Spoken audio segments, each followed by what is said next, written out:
Mighty Final Fight clotheslined its way through your local toy stores and onto your NES back in 1993. Developed and published by Capcom, Mighty Final Fight for the NES is a sort of version of the incredibly popular Final Fight game that took arcades by storm years earlier. And I guess after seeing that the NES never got in on the Final Fight money train, Capcom decided to bring a version of its seminal brawler to the console, which by itself wouldn't be strange, except Mighty Final Fight appeared on the NES a full 2 years after the Super NES had launched with its own port of the game. This basically meant that barely anyone was caring about a port of Final Fight to the NES by the time it finally hit store shelves, and most people, myself included, just figured it was a quick port to cash in on the Final Fight name before the NES completely died. But did Mighty Final Fight end up becoming more than just a port of one of the most tired beat-em-ups out by then? Or was this just Capcom trying to get a little bit more of that sweet video store cash? Well, grab your favorite baseball bat and turkey leg, because we're about to see if Mighty Final Fight is as mighty as it thinks it is.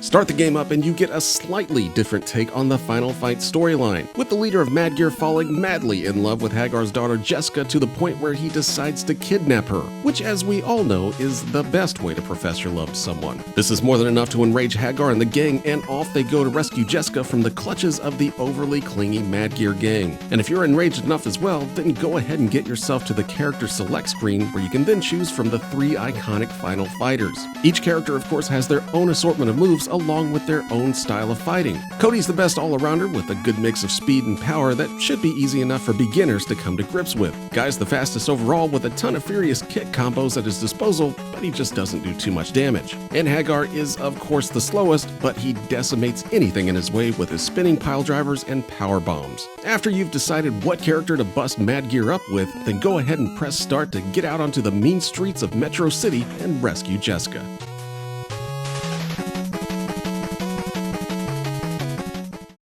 Jump into the first stage and you've definitely got yourself a beat-em up here, with your main goal being to push forward while beating up any random thug that dares come onto the screen with whatever moves your character has at their disposal, which mainly consists of punches, kicks, jumping attacks, and your super move that you can pull off to knock anything around you down, but also uses up a chunk of your life bar every time you use it. You've also got an assortment of weapons that you can pick up to do even more damage with, like a hammer and throwing stars, and even a couple of bonus areas where you can grab extra power-ups and food items. So yeah, this totally sounds like a Final Fight game to me, and it very much is for the most part, with all the stages, enemies, and bosses being a fairly close match to what the arcade version was, just way cuter. Yes, if you haven't noticed by now, every character in the game has been chibified, which basically means they've been smashed down and made to look cute, but also sort of horrifying. If the box art alone didn't give you nightmares, then I'm not sure what will. Thankfully, the in-game characters are a bit less horrifying, and honestly, seeing a chibi Hagar run around body slamming all these cute gang members makes me smile every time I see it. Either way, it's strange but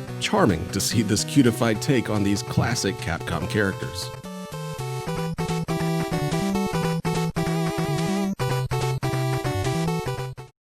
But where Mighty Final Fight really starts to break away from its bigger brother is its leveling system that you may have noticed sitting at the bottom of the screen, allowing each character to level up after gaining enough experience by defeating enemies. Leveling up your character allows you to deal more damage and take more punishment, but also gives you access to special attacks when you reach level 4. These special attacks opens up a brand new move for each character that can then be used whenever you want. For instance, Cody can now throw a fireball across the screen that knocks down whoever it hits, Guy gets a rapid fire kick attack that you can combo into from your other attacks, and Hagar gets his running clothesline, which isn't really a clothesline at all and more or less just a dash that puts whatever enemies in front of you into a hold maneuver. These moves aren't exactly game changers, but they do add in some extra variety in how you can take Mad Gear's finest out, and honestly it's just a cool little addition. The leveling system is also how you mitigate the game's difficulty, since after level 2 each enemy starts to get way more health, and if you're not leveling up fast enough then each encounter gets harder and harder to just punch your way through.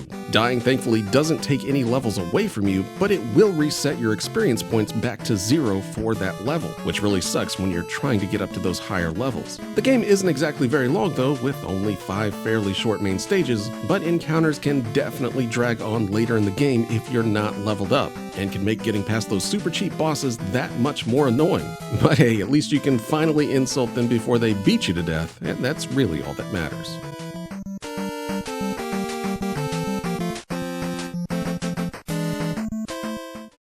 Yes, Mighty Final Fight is fun, but of course we've got to mention its downsides too.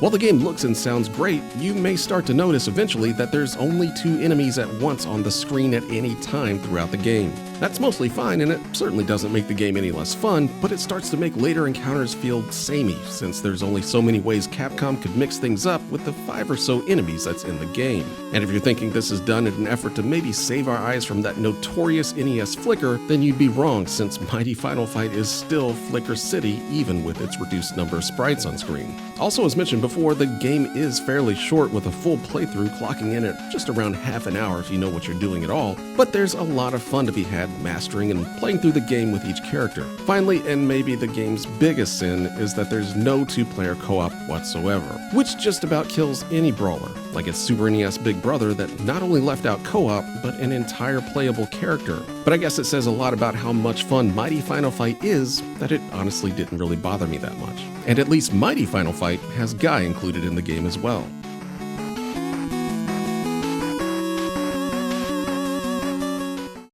Mighty Final Fight is a really interesting NES beat-em-up that, sadly, too few kids got to play back in the day due to its release well after everyone had just kind of stopped caring about Final Fight. There also wasn't a lot of kids buying new NES games back in 1993, mainly because gaming magazines were barely covering the NES by then. So unfortunately, Mighty Final Fight became one of the more rare and obscure games on the NES. This also explains the insane prices this game goes for on the collector's market these days. But even if you can't throw down $200+ for an actual cartridge, that still shouldn't stop you from checking out this fun little brawler if you happen to come across, say, like a ROM file and maybe an emulator to play it on. It's a really solid brawler and has a few surprises that you really wouldn't expect this type of game to have, especially on the NES. While the Turtles game set the standard for what an arcade-style brawler on the NES could and should be, Mighty Final Fight at least makes a strong argument that maybe less is more, and focusing on smaller, more intimate fights with a larger variety of moves is the way to go. And honestly, I can't really say it's wrong. It may not have the bombastic action of the Turtles games or even its own namesake,